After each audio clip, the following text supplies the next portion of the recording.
Assalamualaikum warahmatullahi wabarakatuh. Halo semuanya, perkenalkan saya Dea Rahma Putri dengan NIM 2112012014014. Di sini saya akan mencoba menjelaskan mengenai distribusi probabilitas kontinu dari mata kuliah Probabilitas dan Statistika kelas B. Nah, di sini terdapat introduction. Nah, distribusi probabilitas kontinu itu apa sih? Distribusi probabilitas kontinu adalah perubahan acak yang dapat memperoleh semua nilai skala kontinu. Next slide. Nah, di sini juga terdapat jenis-jenis distribusi probabilitas kontinu. Langsung aja yuk check it out. Nah, di sini yang pertama ada distribusi seragam kontinu, yang kedua ada distribusi normal, yang ketiga ada distribusi gamma, ada eksponensial, C kuadrat, dan yang terakhir ada distribusi Weibull. Kita langsung aja nih ke poin yang pertama, ada distribusi seragam kontinu. Nah, distribusi seragam kontinu ini merupakan distribusi peluang kontinu yang paling sederhana. Nah, di situ juga terdapat rataan dan variansinya, yaitu A plus B per 2 dan B min A kuadrat per 12. Nah, di sini terdapat contoh soal dan penyelesaiannya yang tentunya dapat disimak. Kemudian lanjut ke poin yang kedua, ada distribusi normal. Nah, distribusi normal ini apa sih? Nah, distribusi normal ini disebut juga dengan Gaussian distribution sesuai dengan nama penemunya loh, yaitu Carl Friedrich Gauss. Merupakan distribusi yang mensyaratkan variabel yang diukur harus kontinu, misal tinggi badan, berat badan, dan yang lain-lain. Nah, di sini juga terdapat contoh soal dan penyelesaiannya yang tentunya dapat disimak. Kemudian kita lanjut ke poin yang ketiga, ada distribusi gamma. Nah, distribusi gamma ini merupakan turunan dari fungsi gamma yang banyak diterapkan dalam teori antrian dan teori keandalan atau reliabilitas dengan parameter alpha dan beta, di mana probability density functionnya adalah sebagai berikut yang terdapat di dalam slide distribusi gamma ini. Kemudian terdapat rataan dan variansinya, yaitu alfa dikalikan beta dan alfa dikalikan beta kuadrat. Nah, di sini juga terdapat grafik fungsi gammanya. Kemudian kita lanjut ke poin keempat, yaitu distribusi eksponensial. Nah, distribusi eksponensial ini apa sih? Distribusi eksponensial merupakan distribusi gamma dengan alfa sama dengan 0 dengan parameter beta, dan probability density functionnya adalah sebagai berikut, yaitu fx sama dengan 1 per beta dikalikan e pangkat min x per beta untuk x lebih dari 0, dan fx sama dengan 0 itu untuk x lainnya dengan beta lebih dari 0, dan rataan dan variansinya yaitu beta dan beta kuadrat. Nah, di sini juga dijelaskan ya bahwa jika suatu peristiwa terjadi dalam konteks proses Poisson, maka panjangnya waktu atau ruang antar dua peristiwa yang berurutan mengikuti distribusi probabilitas kontinu karena waktu atau ruang itu bersifat kontinu.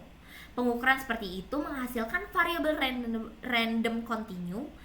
Nah, distribusi eksponensial ini sering disebut juga dengan distribusi waktu peristiwa sangat erat dengan peristiwa pada distribusi Poisson gitu. Nah, di sini juga terdapat contoh soalnya, yaitu kedatangan pelanggan restoran dianggap berdistribusi Poisson dengan rata-rata 3,2 pelanggan per 30 menit. Yang pertama, itu pertanyaannya berapa menit waktu rata-rata antar kedatangan pelanggan di restoran tersebut. Yang kedua, itu ada probabilitas bahwa kedatangan pelanggan ada selang 1 jam atau kurang. Dan yang poin C, ini ada probabilitas 2 pelanggan dengan selang waktu 15 menit atau lebih. Nah, untuk penyelesaiannya, pada poin A itu rata-ratanya itu 3,2 per 30, itu kita didapatkan hasil 0,1067 pelanggan per menit. Maka waktu rata-rata antar kedatangan pelanggannya itu adalah 1 per 0,1067 sama dengan 9,37 menit gitu. Itu untuk jawaban pada poin KA. Untuk poin yang B itu 1 jam sama dengan 2 interval. Artinya 2 dikalikan 30 menit, maka sama dengan 1 dikurangi E pangkat min 3,2 dikalikan 2, dan hasilnya adalah 0,998. Itu untuk poin ke B. Lalu pada poin ke C itu 15 menit itu ibaratkan sama dengan 0,5 interval, maka di situ kita kalikan dengan 30 menit. 0,5 dikalikan 30 menit, maka hasilnya adalah E pangkat min 3,2 dikalikan 2 sama dengan 0,202. Itu untuk hasil pada poin ke C. Begitu untuk penyelesaiannya. Nah, kita lanjut ke poin kelima, yaitu distribusi C kuadrat. Distribusi C kuadrat merupakan turunan dari distribusi gamma dengan alfa sama dengan V per 2 dan betanya itu sama dengan 2. Mempunyai parameter tunggal yaitu derajat kebebasan V dengan probability density function seperti berikut yang terdapat pada slide distribusi C kuadrat ini, dan rataan dan variansinya V dan 2V gitu. Nah, di sini juga terdapat grafik distribusi C square. Nah, yang terakhir atau yang keenam ada distribusi Weibull. Nah, distribusi Weibull ini biasa digunakan untuk menyelesaikan masalah-masalah yang menyangkut lama waktu atau umur suatu objek yang mampu bertahan hingga akhirnya objek tersebut sudah tidak berfungsi sebagaimana mestinya gitu, atau rusak atau mati gitu, atau yang kita biasa sebut dengan live testing gitu. Nah, dia ini mempunyai parameter alpha dan beta dengan probability density functionnya sebagai berikut.